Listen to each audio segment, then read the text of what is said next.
What's up, YouTube? Today we're going to look at something that's been on the channel before. It's a knife, obviously. It's a Swiss Army knife Alox. I think it's called that. It's the one that has the following: the awl, the main spear, the scissors,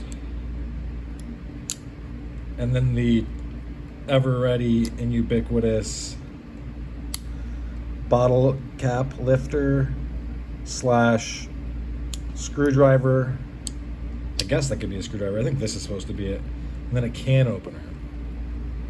And I've found it more and more in my rotation as of late because I've been carrying more and more fixed blades. These have been on the channel. I've had two of the smaller Bradford Guardians, and I'm very much liking them as opposed to a larger fixed blade, or a larger folding knife, my bad.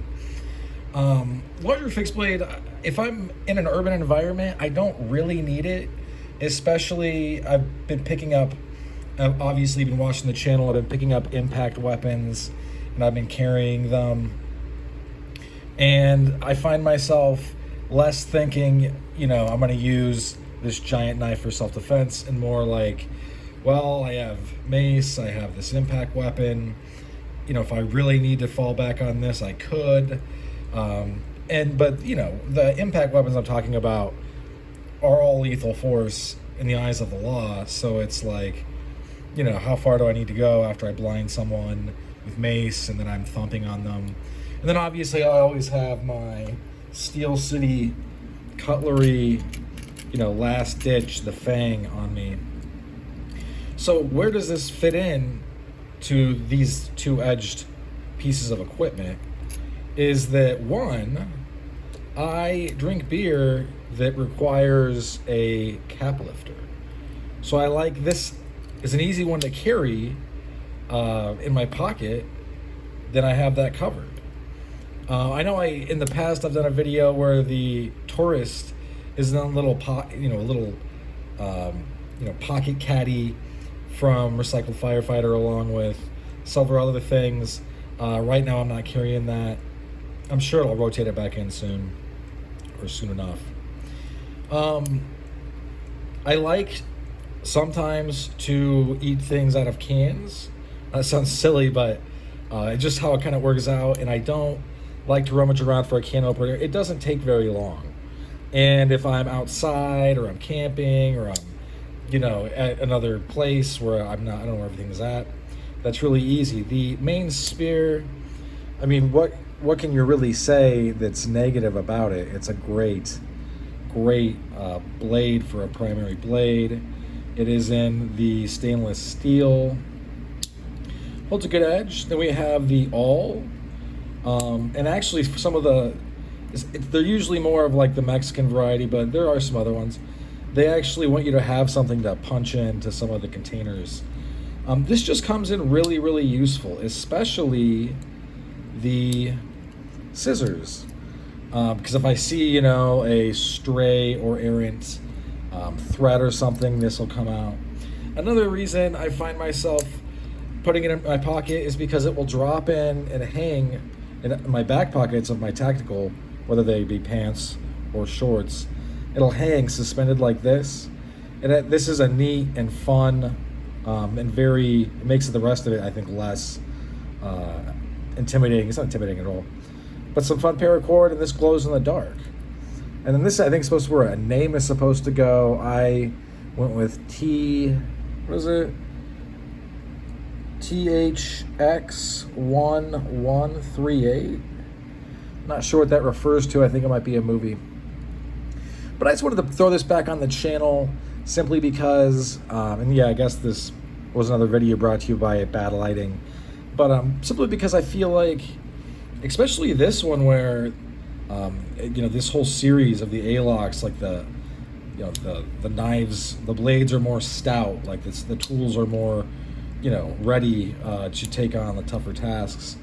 Like this fills in this gap between, I have a small fixed blade, I have the Steel City cutlery Fang, where if I need to go Pakal and carve someone up, starting with their carotid arteries and going down to maybe their femoral arteries, or maybe I'm dipping into the liver area. Basically, I'm just saying that this is, I mean, as far as, I'll just put it all on the table, as far as like what I'm walking out of the place with, and granted I have tactical shorts on right now, are the following, and I have some writing utensils, but I have a flashlight. I'm with Nut and Fancy. You should always have a flashlight. It just doesn't make any sense to not have a flashlight. Are you going to use your cell phone really in an emergency? Maybe you should grow the fuck up. This is great for drunks, dogs, and everything in between. So I don't have to hurt someone's dog. I don't have to hurt a drunk who's harassing me. I can just make them go away and their night is over. From there, if the chemical deterrent doesn't work, and this actually escalates in a way that makes sense in the eyes of the law, where I feel like a lot of people, and I won't name any fighting systems that are obviously Rex Kwon Do, but they totally revolve around knives and they act like they're in Assassin's Creed, where they just totally skip to like using a giant knife to stab someone in the eye from the get-go. That's called murder. So yeah, if you're an assassin and you murder people, that's great. But then I am escalating it to an impact weapon. So I used, Your Honor, I used chemical deterrent. Now I'm using this. I hit them several times.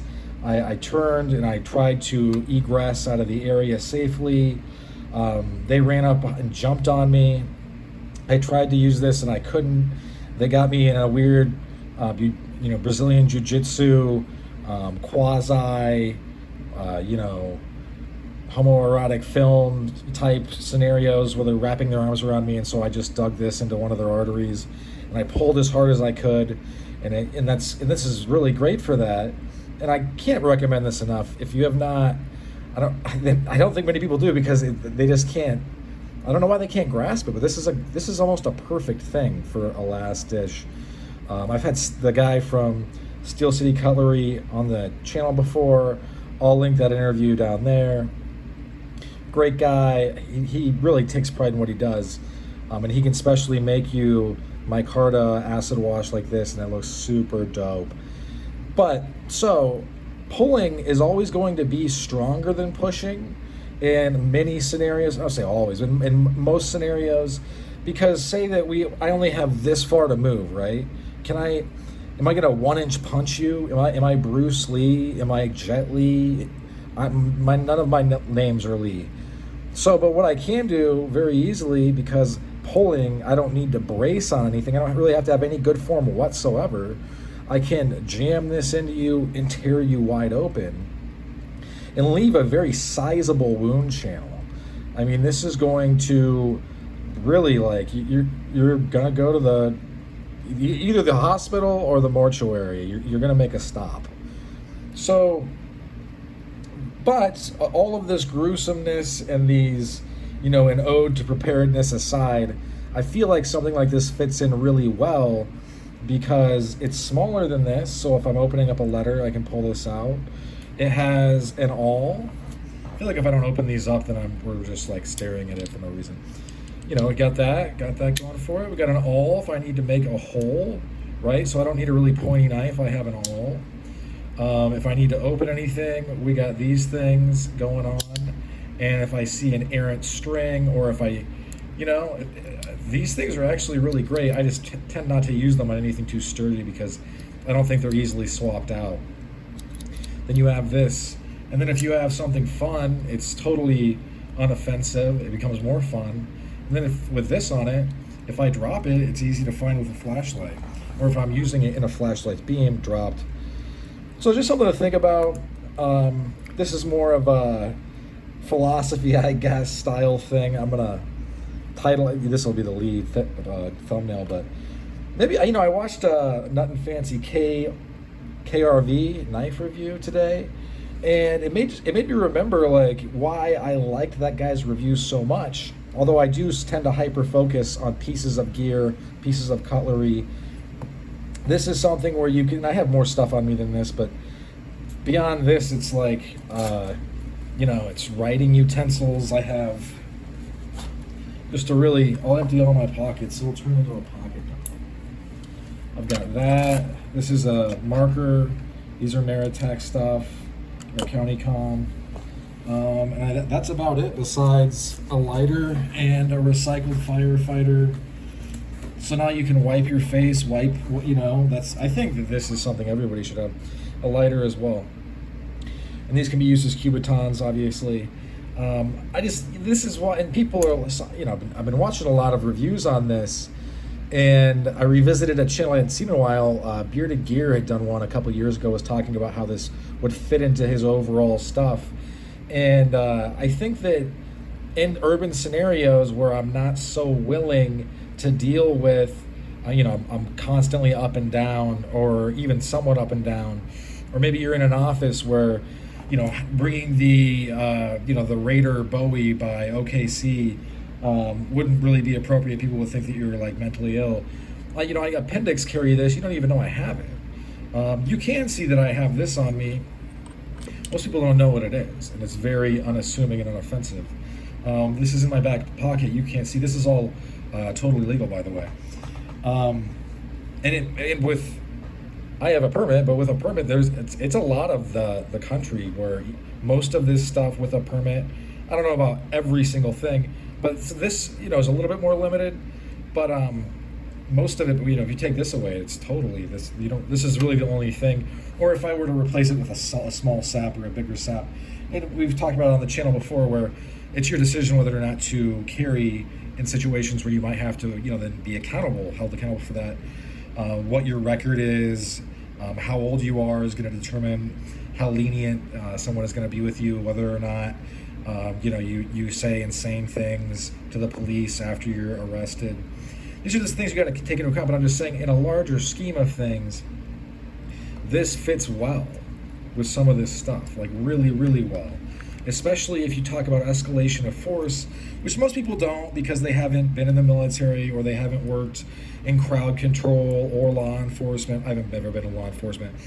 But I've been in crowd control, like security bouncing type stuff, where you do have to be, like, hey, get back. I physically pushed back, but usually you don't have to do that. If they're aggressing on you, it's enough. I deployed chemical deterrent. From there, I went to physical impact weapon, inappropriate ways. I tried to aggress, or things escalated, and I, these got knocked out of my hand, or whatever the scenario. I then went to this, and unfortunately, we had to end here. Or maybe I went to this, and they ran away, but it's on security camera, and you're down in somebody's office you don't want to be in, or you're standing tall before the man, so to speak. Now you can articulate this whole system of carry, your EDC, more than just an amalgamation of trinkets, now makes a lot more sense because you have covered a lot of bases, and you're also moving and operating as a human being within your environment in ways that is smooth. You're a smooth operator.